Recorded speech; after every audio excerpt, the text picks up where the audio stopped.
The Bible is one of the most important historical documents that exists today.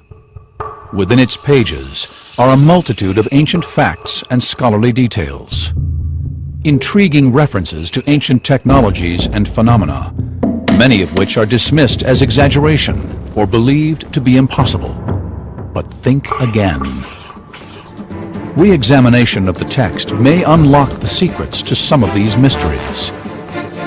Was the famed Tower of Babel real?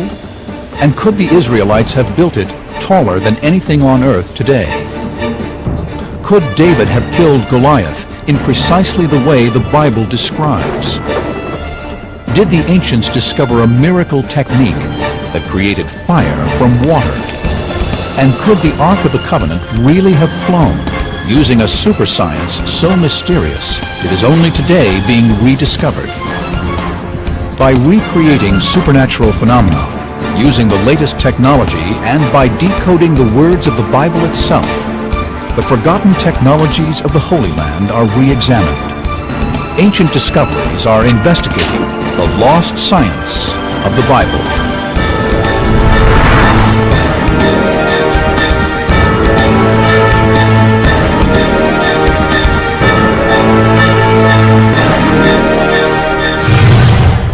For thousands of years, the miracles described in the Holy Bible were taken to be genuine in every detail. But in modern times, the literal accuracy of the text has been questioned.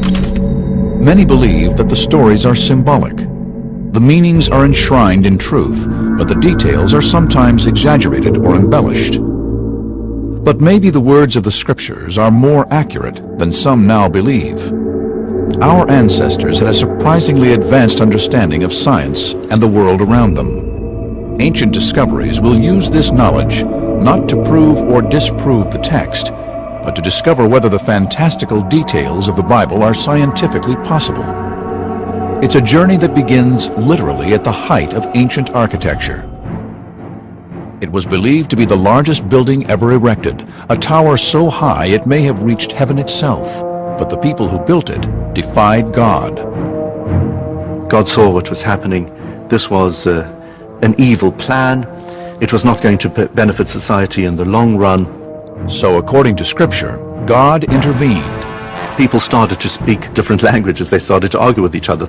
And the disunity caused them eventually to disperse, and the tower came crumbling down. It was called the Tower of Babel, and some believe it really existed. Today, the world's tallest building, the Burj Dubai, is over 2,000 feet high. But what if science could show that the Tower of Babel could have been even taller? The Tower of Babel was just like one of the skyscrapers that we have today in our cities. You know, often the top of it is covered by cloud. They said it's so large it reaches heaven.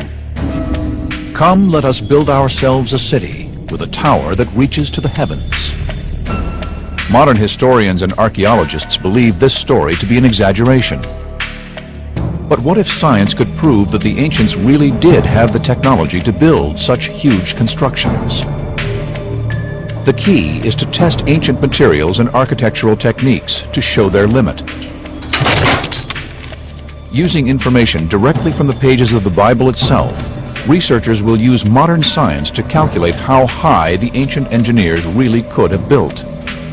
The story says that when they came to build the tower, they used the brick. So how tall could an ancient brick building have been? If one wanted to figure out how tall a building you could build with a brittle material like bricks, you can get a rough idea of this by calculating the weight of one brick and then figuring out how many bricks you could pile on before it starts cracking unacceptably and falls apart, so your foundation starts crumbling. So the first step in this investigation is to reproduce an ancient brick. Lynn Hobbs is a professor of materials science at the Massachusetts Institute of Technology. He is making a sun-baked brick out of clay, using the same technique as 3,000 years ago. Straw and sand are added, which binds the clay together, strengthening the resulting brick. The next stage is to dry it out. And the easiest way to dry it out is just leave it in the sun. And then the brick gets hard. To calculate the maximum height of a building made up entirely of these sun-baked bricks, you need to find out the strength of a single brick. To do this, Professor Hobbs is using an Instrom machine. This crushes the brick in a steel press until it breaks. The maximum load that this brick sustained was 800 pounds, and that's over 2 square inches. This is the crushing weight that a single brick can withstand vertically. So that means that a brick laid down could take 800 times 5, or 4,000 pounds. Each brick weighs 1 pound, so they can be piled 4,000 bricks high. So if we have 4,000 bricks, each 1.25 inches high, that equals 500 feet. A 500-foot structure is as tall as the Washington Monument. But archaeological evidence suggests that the Tower of Babel could have been even taller. The story is set in ancient Mesopotamia, modern-day Iraq and Syria, a land that still today has ruins of ancient megastructures called ziggurats. Ziggurats were the skyscrapers of ancient Mesopotamia. On their tops, temples were built which were believed to be the dwelling place of the gods. The dozens that still stand today have been dated by archaeologists to be from the same era as the story of the Tower of Babel. They were created first around 2000 BC.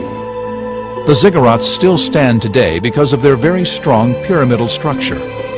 Well, the ziggurats are part of a very ancient tradition, and so the people of ancient Iraq were very experienced in dealing with the materials for the platform.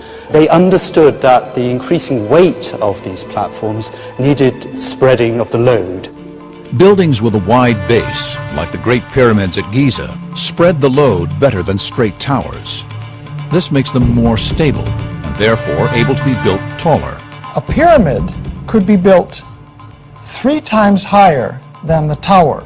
And if we take 500 feet and we multiply that by 3, we could actually have a 1,500-foot pyramid built out of sun-baked brick. 1,500 feet is more than 1/4 mile. That's pretty amazing for a bunch of clay that you've dug out of the ground. So using sun-baked bricks in a ziggurat shape, they could have built 1,500 feet high. That's more than the height of the world's tallest brick building today, the Chrysler Building. But amazingly, the Tower of Babel could have been even taller. There was a new and revolutionary technology so important, it is even mentioned in the pages of the Bible itself. They said to each other, "Come, let's make bricks and bake them thoroughly." That treatment of burning the brick changes its properties quite drastically. It makes it much stronger. Firing the brick at 1,500 degrees Fahrenheit for 24 hours, like the Mesopotamians would have done, causes the clay particles to stick together. This results in a more consolidated and stronger material. But just how much stronger, and therefore how much higher, could the Tower of Babel have been, using this new technology of fired brick? The sun-baked brick failed with 800 pounds of weight. The fired brick should be much stronger. We already have 1,000 pounds on the brick, much more than we had on the sun-dried brick. You can see it's starting to crack at about 2,000 pounds. Now we're up to 5,000. Almost 6,000 pounds. The strength. There we go. As you can see, it almost exploded. At 6,000 pounds, this means the fired brick is 7.5 times stronger than the sun-baked brick. Professor Hobbs is using these new results in the same calculation to find out just how high the ancient Mesopotamians could have built. That's 2 miles. So in principle, using fired brick, we could build a pyramid 2 miles high, well up into the heavens. Astonishingly, This is nearly 5 times higher than the world's tallest building today. So in theory, it is possible that the ancient Mesopotamians really could build into the heavens, so high they would actually have suffered altitude sickness. But in practice, could they really have had the resources to do so? Even though theoretically we could have a 2-mile-high ziggurat, it would have been impractical because the fired brick consumes so much energy to produce. We understand the story of the Tower of Babel to have actually happened. Just look at any skyscraper in a metropolis and you'll see great towers reaching up to the heavens. Can modern analysis of biblical text also shed new light on one of the most famous stories ever told? That of the shepherd boy David, who single-handedly killed the giant Goliath and revealed the weapon and technique deadly enough to bring down a giant in a single blow. It is one of the most famous underdog stories ever told. An attacking force armed with technologically superior weapons is led by a giant warrior feared by all. He is brought down by just a stone, hurled by a boy named David. With a sling and a stone, David smote the Philistine giant. David not only defeated Goliath, but defeated the Philistines, and by defeating the Philistines was actually the motivating force for the beginning of the history of Israel. How difficult would it have been for a boy to strike and kill a giant with just one accurate blow? The sling is the great ignored and underrated weapon of the ancient world. It's very cheap, it's the weapon of poor people, but it was incredibly effective. As 2 great armies stood facing each other on the edge of battle, why was a boy matched up against a giant? It was the 11th century BC, and the people of Israel were confronted by their enemies, the Philistines. The Philistines came from the area of the Aegean Islands, equipped with the most modern technological weapons against a very small, minor nation. The Philistines' champion, Goliath, was covered in an armor of bronze. He had a tremendous amount of armor, which when we actually weigh by that which is mentioned in the Bible, will come close to 125 pounds. So you see this unbelievably large, monstrous creature. When Goliath offered to settle the battle by a single combat, David stepped forward. But David was not just any boy. He would become King David. After Jesus, his is the most complete biography in the Bible. I think that David had a plan because, as he mentions to Saul, I can handle Goliath just as I have handled the bears and the wolves that have attacked my flock. My flock now is the Israelite army. My weapon is the slingshot. There is the wolf and the bear. Ancient discoveries will use modern technology and clues from the Bible itself to discover David's technique. First, we must find the perfect sling for one-to-one combat. The most advanced sling of ancient times was one that was adapted for extra power. This device I'm holding is called a staff sling, which is basically a sling which is attached to a long pole. This pole gives the slinger a greater reach and therefore greater power in every throw, which made it a favorite for heavier projectiles, like primitive bombs used like mortars on ancient battlefields. But would this have been the best sling for David to have used against Goliath?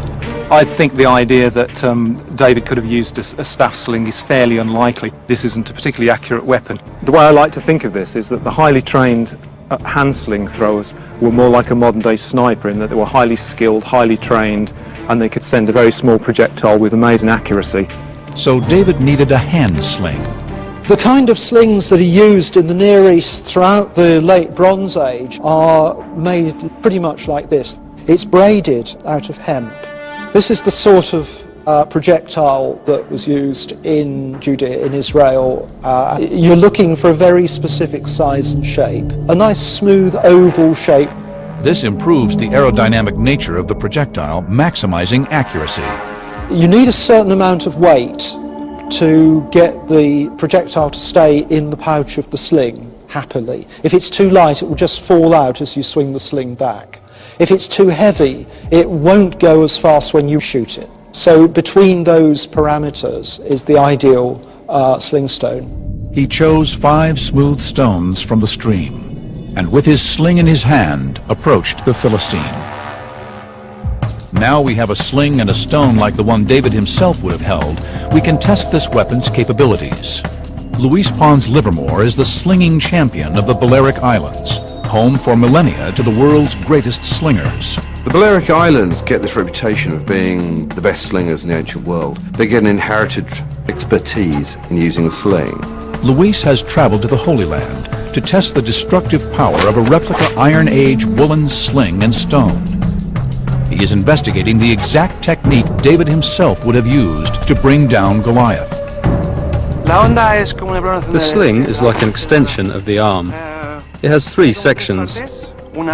One ring is here, and then there's the middle part where the stone goes. It ends in a knot here. You put your middle finger in here, and you hold it in a pinch, not a grip. The stone is put in the top part of it. You simply spin it 3 times, stretch your arm, and open your hand. The snap heard from a sling is a sonic boom. So much power is released that the end of the sling actually breaks the sound barrier. Luis has erected a 9-foot Goliath target, whose forehead is represented by a load cell, a device that measures impact. It is only 4.6 square inches in area, equivalent to the region of Goliath's forehead that was not protected by armor. The device will tell Luis just how much force would have hit Goliath's skull. So for a missile the size and shape of a sling bullet, how much force needs to be exerted in order to kill? If we're talking about how much force that is necessary to kill somebody by an impact to the brain, anything over 3,000 newtons spread over an area of 30 millimeters squared is enough to kill a human being. A shockwave goes through the brain and causes the brain to strike the inside of the brain case, irreversibly damaging the brain tissue to such an extent that it couldn't work again. 3,000 newtons, or 3 kilonewtons, is equivalent to the force necessary to smash a concrete block in half. Luis readies his sling for the test. The target is tiny, equivalent to the only area of Goliath's forehead that was not protected by armor.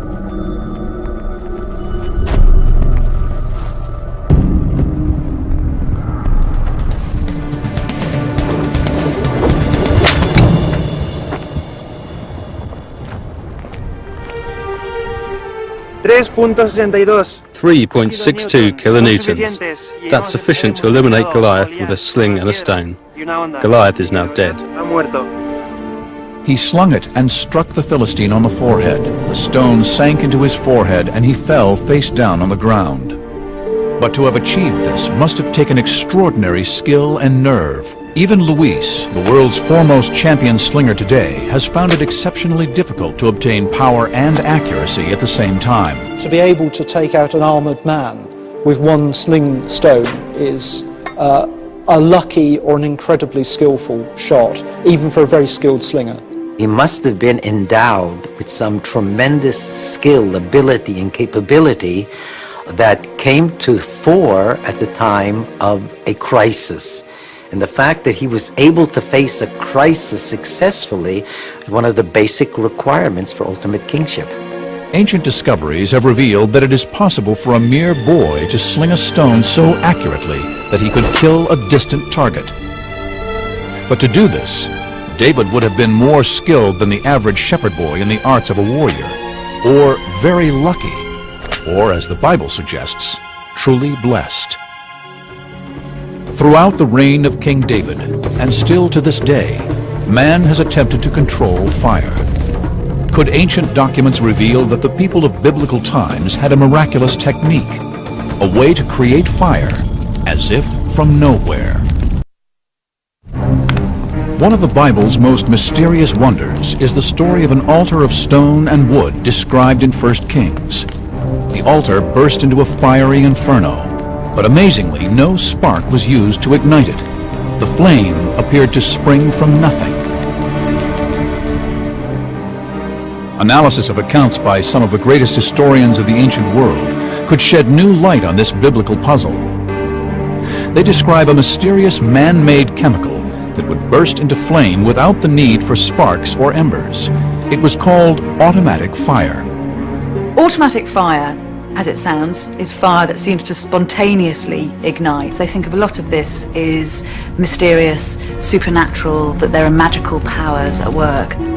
Ancient discoveries are investigating the secrets of automatic fire. The story begins nearly 3,000 years ago on Mount Carmel in Israel. According to the Bible, the Israelites had been rejecting Jehovah and worshiping Baal, the god of rain. Now there was only one priest of Jehovah remaining, the prophet Elijah. Elijah went before the people and said, "If the Lord is God, follow him. But if Baal is God, follow him." But the people said nothing. He had to lay down the gauntlet, and he said, "Come on, bring your prophets of Baal, and let's see who the real God is." So Elijah set them a challenge. He and the prophets of Baal would both build altars and call upon their gods to ignite them. He told the prophets of Baal, "You build your altar, offer whatever prayers you want," and that's exactly what they did, without any response. The prophets of Baal failed. No fire appeared. Now it was Elijah's turn. He built an altar out of wood. He got the people to dig a furrow going around, to fill it with water. Fill 4 large jars with water and pour it on the offering and on the wood. Do it again, he said. Do it a 3rd time. And then he prayed to God, "Save us, answer us our prayers." Fire came out from heaven and consumed the entire area. Elijah had won them back to a belief in God. Fire on an altar drenched with water. Is it possible the water itself somehow actually ignited the blaze? We're used to water putting out fires, but sometimes water can create a fire. What substance could they have had in the ancient world that would display such a supernatural quality? Documents written in Israel in 232 BC harbor clues about the mystical substance automatic fire. There's this man called Julius Africanus who lives in Jerusalem. He talks about this automatic fire. What it probably is a mixture of naphtha and sulfur and quicklime. Because this was such a potent thing, the recipes for automatic fire were always very, very closely guarded. And the secret remains hidden again for hundreds of years. Until in the 1st century AD, the great Roman historians Pliny and Livy both write accounts of this magical mixture igniting with water. Using these accounts and the chemicals they describe, ancient discoveries will attempt to relearn the secrets of automatic fire. Tim Gallagher is the head of chemistry at Bristol University, England. He has been conducting experiments using only substances available in Elijah's time. We have 3 components: calcium oxide, quicklime, sulfur and naphtha. These are the 3 components that are mentioned in the ancient texts. Sulfur and naphtha both occur naturally, and quicklime comes from burning limestone. We're going to try and create a fire by combining these components and adding water. The easiest way to start a fire with water is to have a reaction that generates a lot of heat. And in principle, that heat could then ignite something close by that's also flammable. Fires start when a flammable fuel is subjected to heat. When you mix water with quicklime, you generate a lot of heat. The reaction of water with quicklime is highly exothermic. An exothermic reaction is one that releases heat into the atmosphere. This happens because chemical bonds are being formed between the water and the calcium in the quicklime. And what I'm going to do now is cook an egg with the heat that's generated by the quicklime. Over 500 degrees Fahrenheit now. I didn't think we would generate such a large amount of heat so quickly. If you can harness that heat in the presence of something that will ignite, then you have a way of generating fire with water. But what we don't have in here is anything that will catch fire. So Tim is going to redo this test in the presence of the 2 fuels, naphtha and sulfur, in the hope that these will ignite from the heat generated. But this experiment will be on a much larger scale. Tim has built a replica of Elijah's altar. So the altar is comprised of 12 large stones, which represented the 12 tribes of Israel. We've added all the quicklime into our little trench. Here we have pieces of rock sulfur. And then the last thing that we'll do, which is the last thing that Elijah did, Elijah poured 12 barrels of water onto his altar. We think that some of that water was naphtha. Naphtha looks just like water, pours just like water, and then we're going to try and ignite that with the heat we generate by adding water to quicklime. The quicklime and water need to raise the ambient temperature past 449 degrees Fahrenheit in order to ignite the sulfur. Once the sulfur is alight, the naphtha and the altar should burst into flame. In Tim's earlier laboratory test, the quicklime reaction reached 527 degrees Fahrenheit. So in theory, this experiment should succeed. But in practice, it hasn't been tried for thousands of years.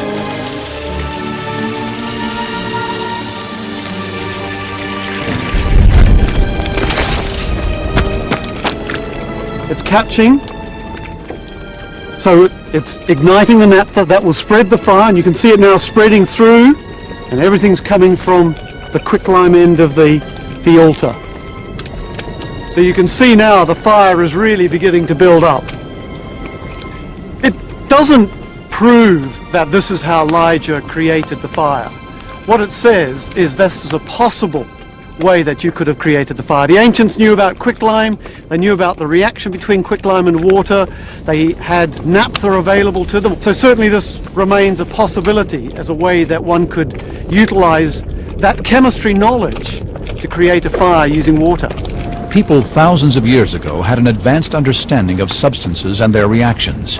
But how they used this knowledge and how much secret wisdom remains lost to science will never be known. Another closely guarded secret at the time was that of one of the earliest biological weapons, a honey that was toxic and was used by ancient armies to poison the enemy. Bees, wasps, and hornets strike fear into most of us. Even today, bees kill up to 100 people every year. And in biblical times, military leaders used this fear to terrify enemy armies. In the Bible, if you take all the references to bees, you will notice that some of them present bees as being a danger, as being even a lethal weapon in war. And I will send hornets before you, which shall drive out the Hivite, Canaanite, and Hittite from before you. People develop all kinds of ways to use bees. They pack them into little clay pots, which are almost like hand grenades. They attach whole hives to catapults and shoot them into cities. But in an ancient account by Greek historian Strabo lies evidence that this weapon was taken one step further. In 67 BC, something happened in the north of Turkey that is still not fully understood by historians. One of the strangest examples of bio-warfare was used against the Roman army. It involved a honey trap of an ingenious nature. There's hugely varied different forms of power struggles going on throughout Roman history. Lots of kings who are very unhappy with their lot and try to rebel. One of these rebellions was led by King Mithridates. He was one of Rome's most successful enemies. He really gives the Romans quite some trouble. The Roman general Pompey the Great was charged with leading a large army against King Mithridates. After a year of battle, the two forces reached the shores of the Black Sea in northern Turkey. The Romans have the upper hand and Mithridates is retreating. What he does very cleverly, though, is he leaves in his path these pots of honey. The Romans advance, they come across what they think of as delightful little tributes from a fading enemy, eat the honey, but it turns out to be viciously toxic. Could this honey really have been a ready-made biological weapon? The soldiers go slightly crazy. It's as if they're high, drunk, then very agitated, and then a lot of them throw up and have diarrhea, and then they get very, very high again and kind of rush around, and this lasts for about 3 days. Amazingly enough, the Bible itself might warn of this terrible bioweapon. Have you found honey? Eat only as much as you need, lest you be filled with it and vomit. How can a honey become toxic? The answer lies in the rhododendron bushes, that cover the hillsides of northern Turkey. There are many examples in nature of toxins, and the rhododendron plant itself is capable of producing natural toxins. These toxins are called terpenoids and are found in the nectar collected by the bees. These terpenoids can become incorporated into the honey from the nectar that bees are gathering from the rhododendron plant. For a window into how honey intoxication by terpenoid affects the body, ancient discoveries have brought in a human guinea pig, former military officer David Shaw. He will be administered 15 fluid ounces of the terpenoid solution under medical supervision. I'm pretty anxious, really. It's kind of a step into the unknown with this test. The side effects listed range from just mild dizziness and perspiration to vomiting and coma. David will be overseen by Dr. Adam Cunliffe, here at the Human Performance Laboratory at the University of Westminster in central London. He will be put through a test that will push his cardiovascular system and coordination to the limit. But he will carry out this test twice, once before and once after taking the terpenoid. Dave is running at 10 miles per hour for 10 minutes. The test will measure his heart rate and oxygen consumption at low levels of activity. Your heart rate here was 164 on average throughout that test. And we can also see your oxygen consumption, and that turned out to be about 3.8 litres per minute. And it's the oxygen which is required by the exercising muscle. So the harder you're working, the more oxygen you're going to be consuming. Dave is in peak physical fitness, just as the Roman soldiers would have been. His test results are above average, but what effect will the terpenoid have on his body? Terpenoid is highly toxic, and Dave is only able to do this under strict medical supervision. Do not try this at home. Really, we want to see if his performance is affected. Dave's looking a little bit unsteady on the treadmill. He's finding it difficult to keep in the centre of the track. His heart rate's about 10 beats higher per minute than it was in the previous experiment, and his respiratory exchange is quite a bit higher than it was on the previous test. His performance on the treadmill was significantly affected in a negative way. When we looked at his physiological data, we saw that he was working harder, running at the same speed. Any form of coordinated movement, as a battle would certainly involve, would be seriously affected. I had no control over my cardiovascular system, and obviously the results show that I was greatly diminished. In essence, we could see it as an early application of a kind of chemical or biological approach to warfare in getting the opposing forces to actually ingest this toxic substance. You could see it almost as a form of culinary Trojan horse. So the results suggest that toxic honey would work by confusing coordination and accelerating fatigue. The 3 squadrons of Pompey's army that found and ate the honey on that fateful day in 67 BC became violently ill. That night, the sick Romans, still suffering from the effects of the toxin, were annihilated by King Mithridates' army. War drove technology to develop in biblical times. But in making weapons, did the Israelites also discover a super science that would allow objects to levitate? The Ark of the Covenant, containing the 10 Commandments of God, was said to have been able to fly. Can modern research now show that this really was possible? Well, now the Ark is really levitating, hovering freely in the air. The most powerful religious object in the ancient world was the Ark of the Covenant. We call it the Mysterium e Tremendum. It is this tremendous mystery of divine power, all concentrated within a small architectural device. It was said to be able to levitate, to bear its own weight in thin air. It was there, moving by itself, supporting those who were carrying it. Could this phenomena have been divine power, or is there another explanation? Could the levitation have been achieved by lost technologies? Technologies that only today are being rediscovered. Believers believe that God can do anything. And especially when it comes to the Holy Ark, which houses the 10 Commandments given by God to Moses on Mount Sinai. The Ark is mentioned in numerous books of the Bible, the Quran, and the Hebrew Torah. But the most mysterious story is that of Uzzah. We know from the first book of Samuel how In the days of King David, the time had come for the ark to come back home to Jerusalem.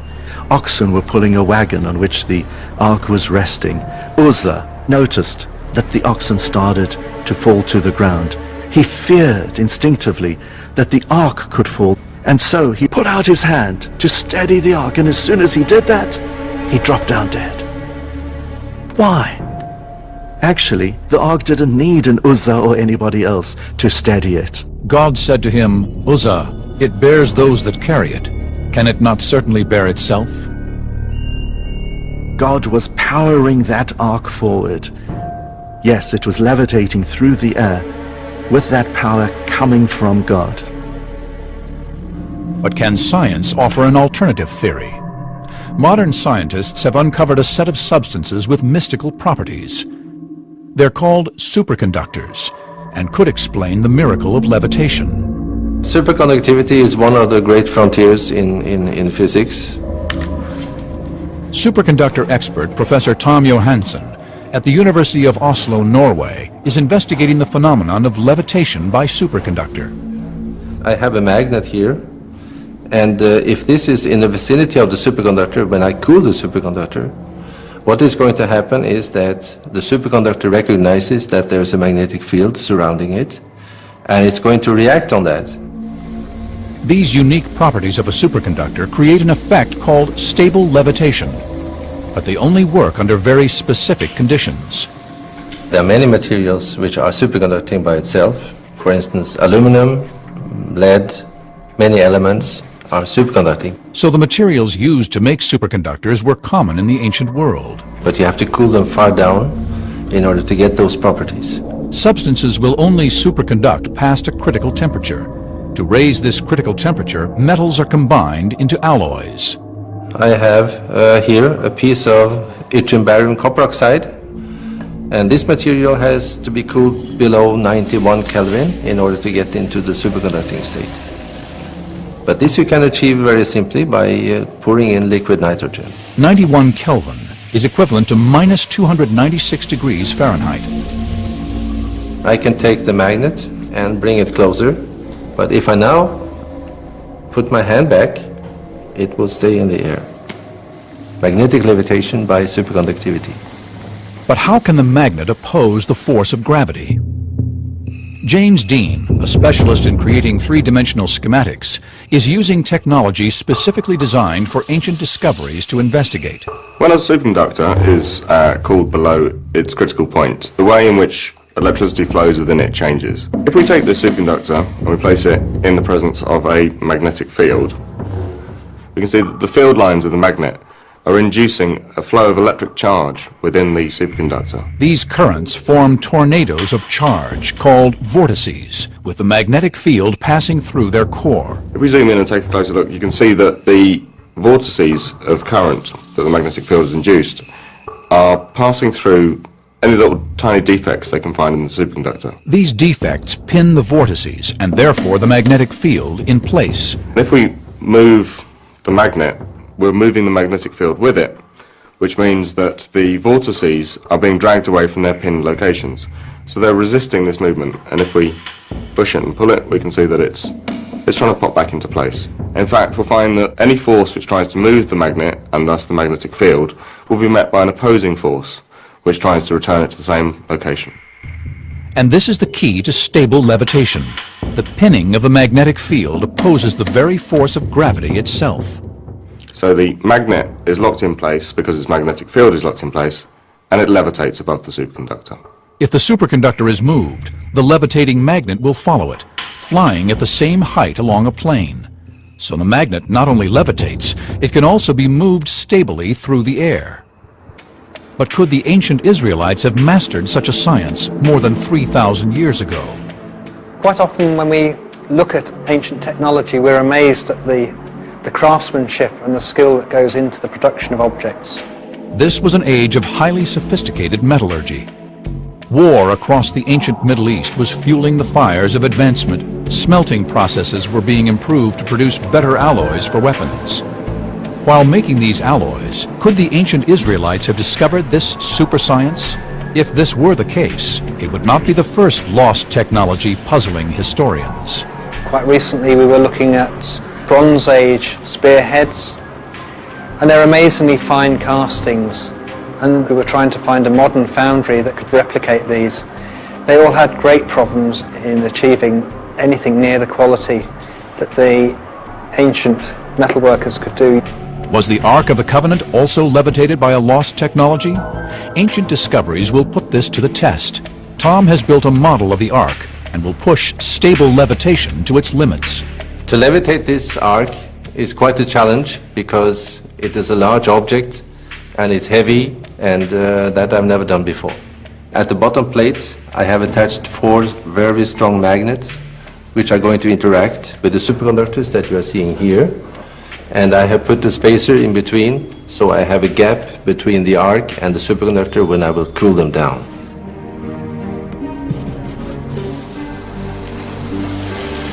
Tom pours in liquid nitrogen to cool the superconductor to minus 320 degrees Fahrenheit.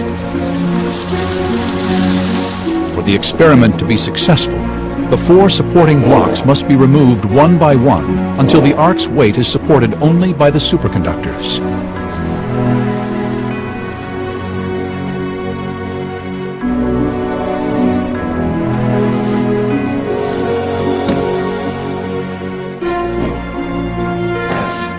Well, now the Ark is really levitating about 50 millimeters above the superconductor, hovering freely in the air.